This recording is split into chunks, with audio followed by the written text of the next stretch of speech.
भूले बिसरे पन्ने में दीपक शर्मा का सादर नमस्कार। आज मैं आपको एक ऐसी शख्सियत से मिला रहे हैं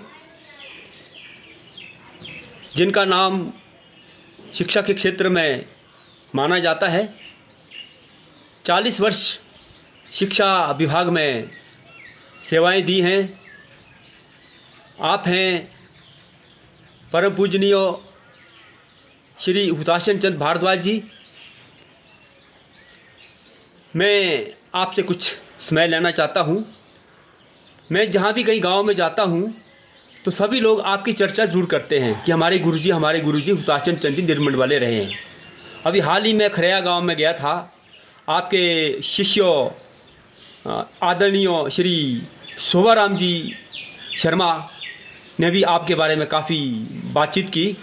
तो कुछ अपने जो अनुभव आपके शिक्षा के क्षेत्र में जो आप समाज को संदेश देना चाहते हैं तो कृपया बताएं।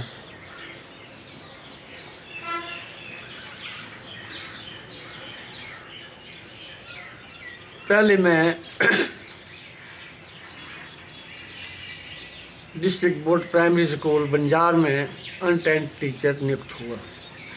वहाँ 5-6 महीने काम करने के बाद मेरी selection EBT training government college training school Jagraon Punjab Ludhiana ज़िले में हुआ। वहाँ मैं 1 साल की ट्रेनिंग पूरी करके वापस आया। घर में कुछ महीने रह करके मेरी नियुक्ति प्राइमरी स्कूल बुरुआ मनाली में 15 जून 1952 को हुई। वहाँ मैं कुछ अर्से रहा। मनाली भी मैंने सर्विस की। मनाली से 9 नवंबर 1953 को ट्रांसफ़र होकर मैंने लोअर मिडिल स्कूल अरसू में ज्वाइन किया। वहाँ कमरवा से स्थानांतरण हुआ था।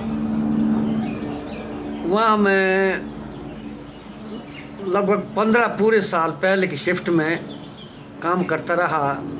आकर के मैंने वहाँ देखा स्थान बहुत अच्छा रमणीक है, लोग बड़े अच्छे हैं, लेकिन कमी मैंने एक बड़ी ज़बरदस्त ये देखी, स्कूलों में छात्र संख्या बहुत कम थी। तो इस छात्रवृत्ति की कमी को देख करके मैं अपने दिल में योजना बनाई, क्यों ना मैं गांव-गांव में जा करके ऐसे बच्चों को जो अधूरी शिक्षा छोड़ करके स्कूल छोड़ गए हैं या वो अभी तक दाखिली नहीं हुए, उनको क्यों ना इकट्ठा करके स्कूलों में दाखिल करवाया जाए।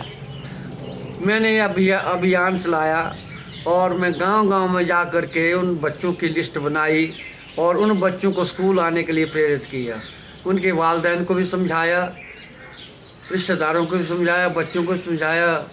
तो खैर मेरे कहने का कुछ प्रभाव हुआ और इस तरह से मैं स्कूल की संख्या को बढ़ाता गया।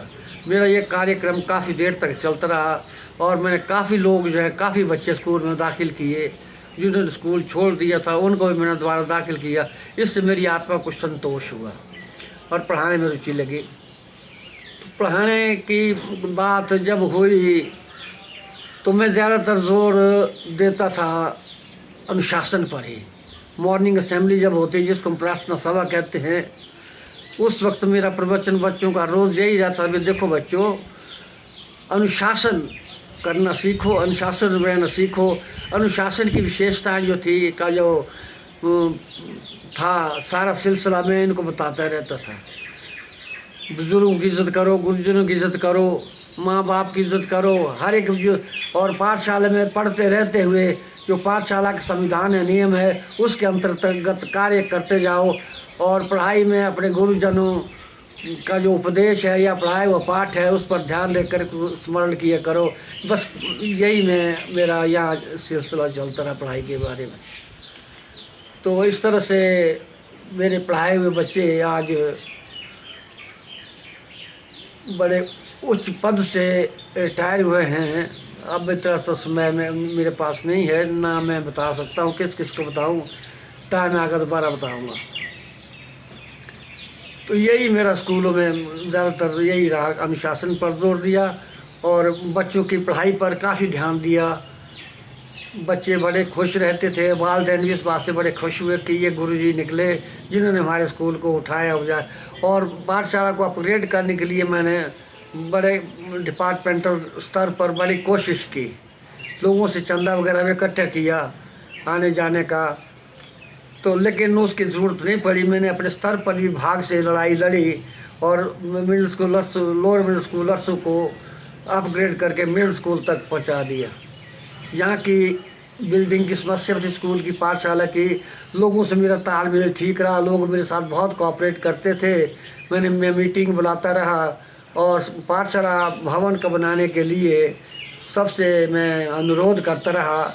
मेरा अनुरोध कामयाब हुआ, यहाँ तक कि लोगों ने इसके लिए जो एक किस्म से चंदा था वो भी दिया।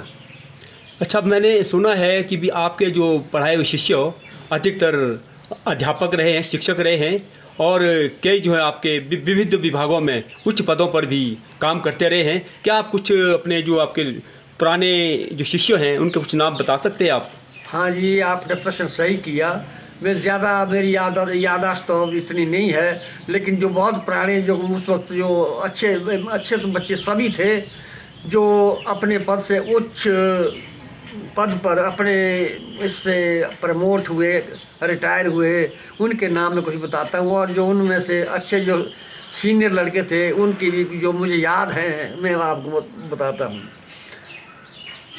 मेरे जो पढ़ाए हुए शिष्य थे, मुझे याद है टिकरी गांव है, वहाँ पर सोनलाल शर्मा जी थे। उनके जो बड़े भाई हैं नेजाराम जी, सारी सब उनको जानते हैं, उनके भाई थे छोटे।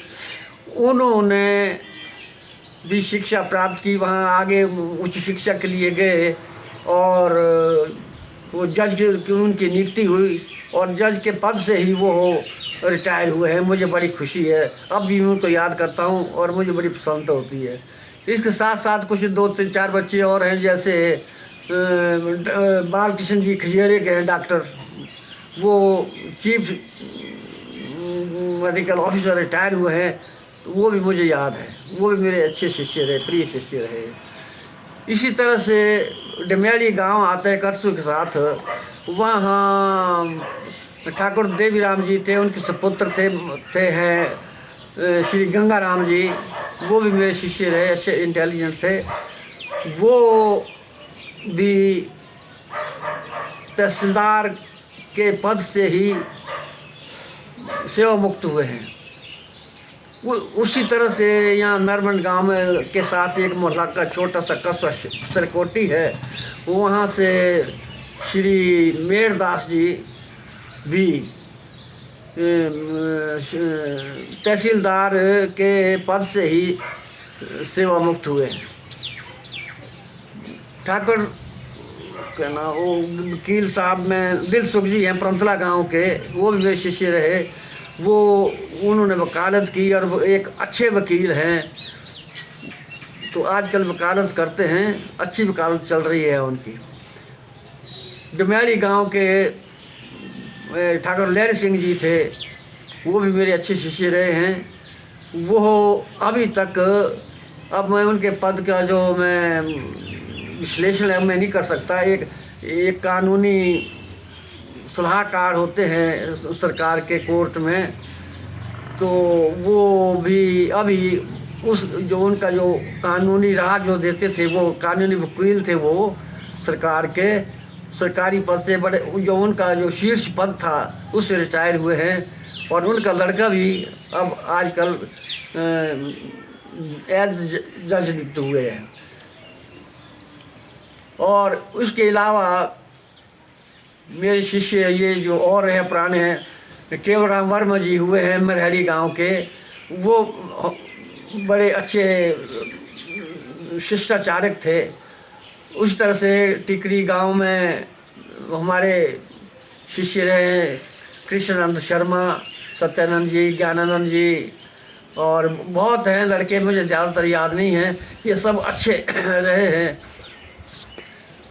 इसके अलावा मैं पंडित शोभा राम जी का नाम भी नहीं भूलूँगा। वो तो बहुत ही एक आज्ञाकारी रहे और अनुशासन में रहे। उन्होंने अनुशासन में रहने का उनको कई दफ़ा प्राइज़ भी मिला, तो वो भी मेरे शिष्य रहे हैं। इस कहते शिष्य तो बहुत हैं, अब ज़्यादा मुझे याद नहीं है, कभी मौका मिला याद आ करके मैं उनको बता सकता हूँ।